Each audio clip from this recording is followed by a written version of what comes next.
A sightseeing flight over snowy mountains turns into disaster.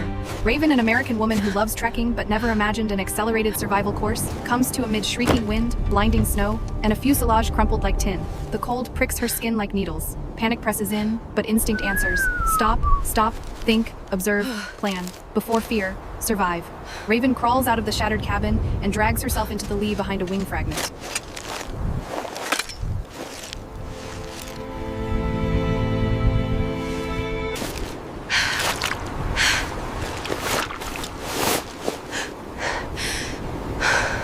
Priority 1. Don't slip into hypothermia. She digs a shallow snow trench along a slope, lines the bottom with torn seat foam for insulation, props a slab of wing as a roof, and drapes the space blanket underneath. From the first aid kit, she pulls gauze and an alcohol packet. She fluffs the cotton, adds a drop of alcohol, shields the flame with her forearm, and flicks the lighter. The stubborn flame coughs, then catches.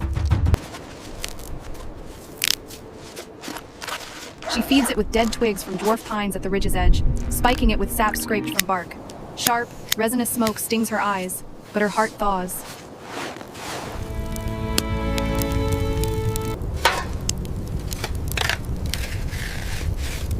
Water?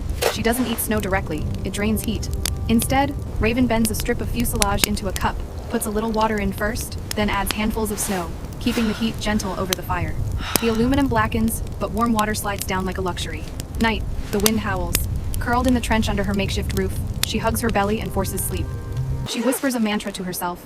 Breathe steady, stay dry, stay warm, morning will come. A wan blue breaks the sky. Raven sets 3 goals: durable shelter, rescue signals, steady water, and food. She picks a flat, leeward patch behind a clump of pines, shovels snow into a chest-high, round mound wider than her arm span. After compacting it, she lets it set for an hour or two, then uses a large aluminum can as an improvised shovel to carve a low entrance, a Quinzee snow shelter. Inside, she smooths a rounded dome so the snow distributes load, punches a few vent holes with a stick for airflow. She builds a raised sleeping platform above the doorway, leaving a cold well at the entrance to trap dense cold air and keep the bed drier and warmer. The space blanket goes up inside as a reflective liner. Looking at her DIY igloo, she chuckles. 1-star hotel, 5 stars for warmth. For signaling, Raven stacks a signal pyre of dry pine with fresh green boughs on top to make thick smoke when lit. She uses a mirror shard from a side view, and her phone's cracked screen still reflective as signal mirrors. On the flat snowfield, she stomps out a giant SOS car lot huge and dusts it with charcoal from the fire so overflying aircraft can see it. A light storm sweeps in. Snow blows sideways. In the shelter, Raven learns to tend a thrifty fire. Small flame, dry fuel, hot stones tucked around it to bank heat. Outside the door, she digs a sunken, wind-screened hearth, laying a wood grate so the fire won't melt down into the snow. She twists the thin wire into 2 loop snares and places them on narrow runs speckled with tiny rabbit tracks. Near a cracked ribbon of meltwater, she rigs an improvised fishhook, a bent binder clip, line from the kit, baited with crumbs from an energy bar. If it catches, great. If not, at least she is acting with a plan, a tonic for morale. By dusk, flakes thicken and the hearth puffs blue smoke. She kindles again with a tinder bundle, fine bark shavings, threads teased from her shirt, a single drop of alcohol. Each time the flame takes, her faith catches too. Pale dawn, 1 snare twitches. Arctic hare. Raven murmurs an apology and works quickly, cleanly, respectfully. Life calls to life. She skins it, rubs the scant fat onto dry sticks as a fire aid, and roasts meat on green steaks.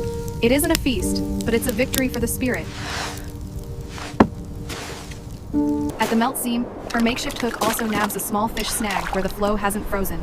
She cooks a whatever stew, boiled snow, a few meat scraps, and a little cleaned lichen she recognizes as safe. She recalls from an outdoor course that Iceland moss can be eaten if thoroughly boiled to reduce bitterness. With the warm bowl in her hands, Raven sets a discipline loop. Mornings to check shelter, fuel, and water. Afternoons for traps and signals. Evenings to etch a few lines into an aluminum scrap with her knife. Journal pages shimmering in firelight. Discipline is the cord that hauls her up from the pit of despair. A big night storm groans. The Quinzee complains but holds. She sleeps in short cycles, rising every 2 hours to clear vent holes so CO2 won't build, packing fresh snow onto thin spots, and nursing a low ember bed. She jokes to herself. Structural engineer, 7-day trial. The sky rips open to a patch of blue. Raven changes tactics. She bundles fresh green boughs, and when the weather clears, she lights the base of the signal pyre and throws the boughs on top to raise thick, dark smoke. At the ridge, she sweeps the horizon with mirror flashes, waving sunlight like an invisible flag. On the snowfield, she retraces SOS with fresh charcoal and dark fabric. Late afternoon, a black speck then, the whoop-whoop of rotors. Raven throws on more green boughs. The smoke surges. She waves hard and flicks the mirror in bright bursts. The helicopter circles once, then twice like a cautious hawk. She keeps the rhythm, dense smoke, flashing mirror, clear human shape on white. On the third pass, the aircraft banks and blinks a light in reply. The rescue team sets down on a flat spur. They hand Raven a heated blanket, warm water, and looks they can't hide, part awe, part relief. As the helicopter lifts away from the snow valley, Raven looks down her tiny white igloo like a grain of salt in a white infinity,